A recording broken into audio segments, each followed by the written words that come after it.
So, we often talk about developing new fundraising strategies to help our organizations raise more money.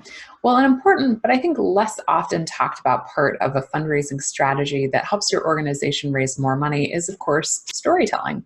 Storytelling can help your organization reach the hearts and minds of donors and help them to understand why it is it's so important to donate to your organization. And not just through facts, but true emotion and story that they can really connect with. I always tell people that I think storytelling helps organizations by being able to reach new audiences and really connect with them in a way that's not just fact-based, that's a little bit more emotional. And that's a really important part of the fundraising work that we do for our organizations. In fact, one of my clients last year was able to increase their fundraising revenue by as much as 15% because they developed a complementary storytelling strategy for their fundraise. Want to know how they did it? Well, in today's video, I'm going to walk you through the exact steps that I use to help them develop a storytelling strategy so that you can do this for your organization too. Hey, and welcome back to my channel. My name is Vanessa Lockshin. I'm the president of the Storytelling Nonprofit. I'm really excited to have you here today to talk about storytelling strategies. So I often tell my clients and my students in the Storytelling Nonprofit Masterclass that telling a story just for the sake of telling a story is hands down one of the worst things we can do for our organizations. We really have to have strategy and intention behind the stories we tell. There needs to be a purpose to it. There needs to be some strategy and some groundwork that helps us really make the most of those stories.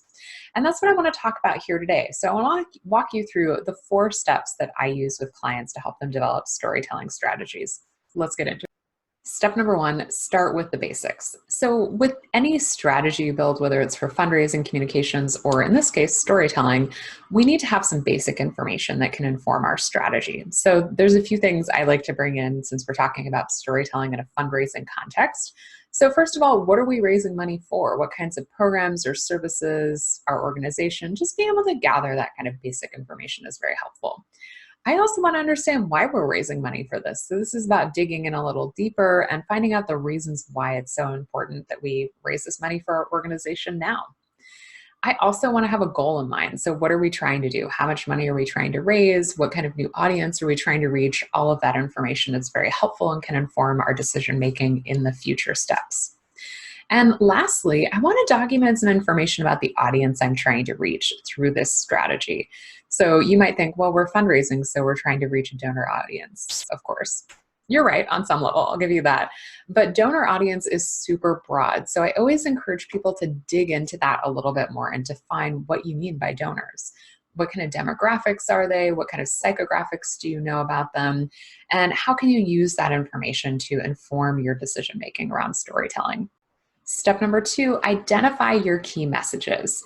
So I always think about storytelling as a vehicle for being able to communicate your messages, the really important ones that you want people to remember. In fact, when I write fundraising appeals, I regularly think about what is the number one thing I want people to remember and think about when they finish reading this appeal. And I think the same thing with stories too. What is the number one thing I want people to take away from this? There's always something. And so oftentimes though, there's kind of a key message or a through line in our messaging that can connect our stories to create cohesive messaging over time. I think it pays off to really think about what this message is up front and define it well for yourself so that you can weave that into all of your stories and fundraising work down the road. Step number 3, find your storytelling opportunities. This is a big part of the strategy, is understanding where you can tell your stories. Sometimes it's obvious where this can happen, but sometimes we have to really do some work and figure out where does it make sense for our organization to tell stories. Is it always an email or direct mail? Should we look at a broader strategy that includes social media where maybe our donors are hanging out and spending time with our organization? It makes sense to kind of go back to some of the data you have and work that you did earlier in this process, specifically about your audience and your goals, to make decisions about where it makes sense to tell stories for your organization. Now, I'll say one of the questions I get asked most often is, where should I be telling stories and what should those stories look like? And I wish I could give you a standard answer, but my answer is always, it depends. And it depends on your audience, it depends on your organization, its strengths, all of these factors. And so this is where you have to do the really, I think sometimes hard self-reflective work to make good strategic decisions that make sense for your organization and not someone else's organization. Step number 4, find your stories. So this step is definitely easier said than done sometimes for all of us.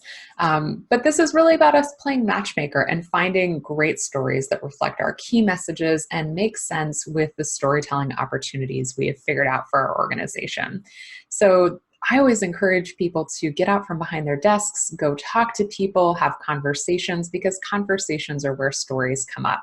So if you find it's really difficult for you to figure out good stories to tell about your organization, I want to encourage you to have more conversations with people at your organization, and dig into what they're up to, what's happening in programs, what's happening around your nonprofit, and that will give you inspiration and ideas about the kinds of stories you can tell.